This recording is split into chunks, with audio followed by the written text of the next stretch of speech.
प्रश्न दिया गया है कि 10 ग्राम सोडियम हाइड्रोक्साइड 500 जल में क्या किया गया है, विलय किया गया है, तब विलयन की मोललता की गणना कीजिए। तो सबसे पहले देखेंगे कि यहाँ पे दिया गया है 10 ग्राम, उसके बाद यहाँ पे दिया गया है 500 ग्राम। आप पूरा प्रश्न पढ़िएगा, उसके बाद ये देखिएगा कि जिस ग्राम की मात्रा कम होगी वो स्मॉल w का मान हो जाएगा, और जिस ग्राम की मात्रा क्या होगी, अधिक होगी, वो कैपिटल W का। अब ये बताइए 10 ज्यादा है कि 500?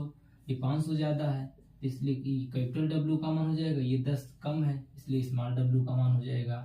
उसके बाद कह रहा है कि मोललता की गणना कीजिए। मोललता को आप कैपिटल M डैश से प्रदर्शित करते हैं। इसका जो मोललता का जो सूत्र होता है वो कहता है कि M डैश बराबर जो होगा W ग्राम में हो जाएगा, small m into W capital W kg में। ये आपका क्या कहता है, ये सूत्र होता है। अच्छा ये बताइए आप कि यहाँ पे स्मॉल w का मान दिया गया है, कैपिटल W का मान दिया गया है, लेकिन स्मॉल m का मान नहीं दिया गया है, अणुभार नहीं दिया गया है। इसका मतलब स्मॉल m निकालने के लिए हमारे पास एक कंपाउंड दिया गया है। क्या दिया गया है, NaOH दिया गया है। आप ये बताइए यहाँ पे सोडियम है, ये ऑक्सीजन है, हाइड्रोजन है। तो एक सोडियम जो हो जाएगा इसका परमाणु भार 23 होता है, ऑक्सीजन का 16 होता है, हाइड्रोजन का 1 होता है। जब आप इसको ऐड करेंगे तो ये 40 आएगा इसका अणुभार। इसका मतलब सब मान मिल गया है, इसका भी, इसका तीनों का मिल गया है। अब आप आसानी से क्या निकाल सकते हैं, मोललता निकाल पाएंगे। यहाँ ऊपर रखेंगे 10 ग्राम हो जाएगा पदार्थ की मात्रा। उसके बाद स्मॉल अणुभार कितना निकाले हैं, 40।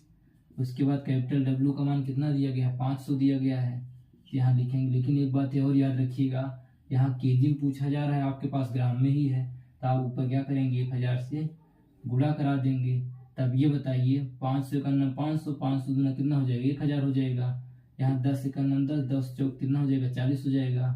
उसके बाद 2 का नाम 2, 2 दूनी क्या हो जाएगा, 4 हो जाएगा। तो ये हम डैश हो जाएगा। ऊपर वाला देखो कितना बचा है, 1 है, नीचे कितना है, 2। तो क्या हो जाएगा, ये हम डैश बराबर हो जाएगा, ये इसका भाग इसमें लगाओगे, 2 का 1 में जाएगा नहीं, 10 में लगाओगे, 0 लगाओ, 2 पंचे 10 हो जाएगा। इसका मतलब क्या हो जाएगा, 0.5 या इसकी क्या हो जाएगी, मोललता हो जाएगी। ये इसका आंसर है।